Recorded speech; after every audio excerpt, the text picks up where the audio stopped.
What's going on, guys? This is Travis with Go Fast Explorers. I want to show you guys this Titan Trekker fuel tank that I picked up for my 94 Explorer. Got all the components laid out here, and just a quick heads up, I have installed this thing already, so these parts obviously come a little bit cleaner.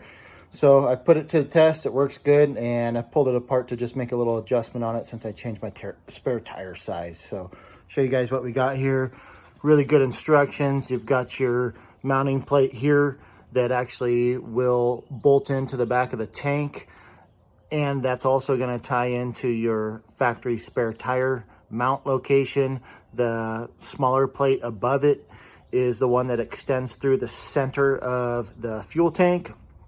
You've got your siphon hose right there for easy transfer from the tank into any tank, actually, your tank or someone else's. Some miscellaneous hardware that you'll understand a little bit better when we get into the install. But here are the basics, and this kit is super easy to put on. Takes, half an hour, and this thing's ready to rock. So here we go. Let's check it out. All right, so my first step here is I'm going to mount the fuel tank mounting bracket to the back of the tank itself.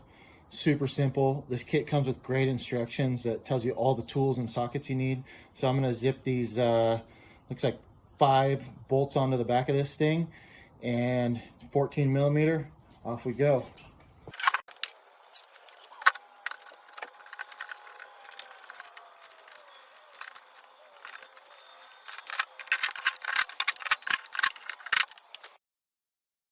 So the next step is going to be bolting the tank with the bracket installed to it up to my existing spare tire mount there.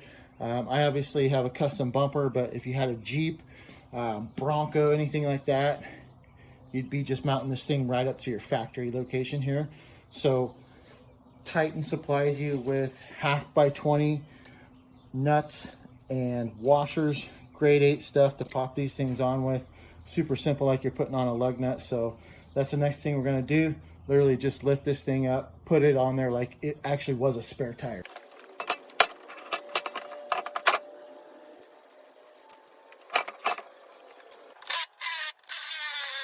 So next up is gonna actually be the plate that you're gonna mount your spare tire to. And if you check this thing out, it's got these adjustable, or not, I guess not adjustable, but you can adjust the depth of where your tire sits. And so I've got a hole on here, kind of a little outline of where it sat before with a bigger 35, about a 12-inch wide tire. Now I'm switching to a 10-inch wide tire, so I'm gonna have this thing suck in a little bit so that my tire will sit more flush up against the back of the tank.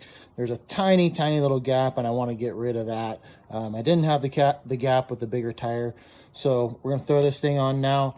Bolts together again with the hardware supplied. Pretty simple. This is the set screw that goes down through the top of this thing. The actual threaded piece is on the mount that's on the tank now, so we'll get this stuff on real quick and easy once again.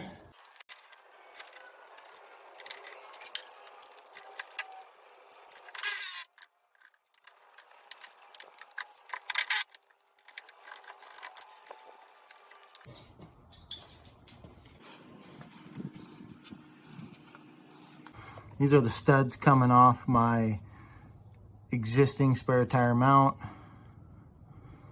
Got the main bolt in here that determines the depth of where your tire is going to mount, and then on top is the set screw here. So we're all nice and secure. This thing is super solid right now. So as it sits right now, the install is actually done. The only thing I have left to install is the grounding strap, which is going to go in right here, and this goes in with a screw. So from here you'll want to run a wire down to ground. Pretty simple.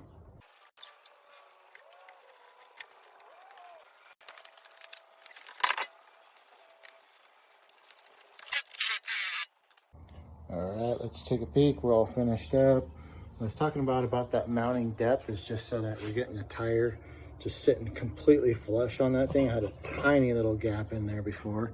So that's that nice adjustment that they give you with this thing. So I'm rocking a spare wheel with a 33-10-50 on there right now. And it's a good little setup. Totally dig it. Love having the extra fuel. Show you guys how to transfer it over here in a second. Right, we are back and the install is all finished up. So now I'm going to show you how to transfer the fuel out of the Titan fuel tank and into your tank, or anyone else's tank actually. So let's get into this. I have the hose sitting over here, and this shouldn't really call it a hose. It is actually a siphon. It's got a ball valve on one side, so it makes it nice and easy. And what I've found to do with my truck is that I put about a little over a foot of hose, maybe 2 feet of hose down in there, 18 inches. Pop the cap on the tank here, it just hangs off to the side, and drop this bad boy in. And what I've found is the best way to do this is you can actually kind of hold this and figure out where the bottom of the tank is. And so we're about right there. I'm going to actually pull a little more, so I don't need the slack. I got it here. So I got it dropped in. It's at about the bottom of the tank. And all I have to do is shake this thing to get the siphon started. So let's go and see that. There it is. Fuel's coming down. And I keep shaking it until it gets a nice steady stream, and then I can let this thing go and do its thing. It's fueling. I'm going to grab the camera, and you can actually see or hear this fuel being sucked out. So hopefully you can hear that there. So it's being sucked out, and I mean, you can't really see any movement of the gas through the tube here, but the thing is filled to the brim, sucking fuel out of one end to the other, and I'm just letting her rip. All right, so we're all finished up. This thing's fueling up behind me on its own. This thing has turned out to be an awesome addition to my vehicle. It extends my range in a huge way and opens up just a ton of opportunities that I didn't have before fuel-wise. So I'm always fueled up. I'm always ready to go. Never concerned about running out on the trail. So check out the Titan Trekker.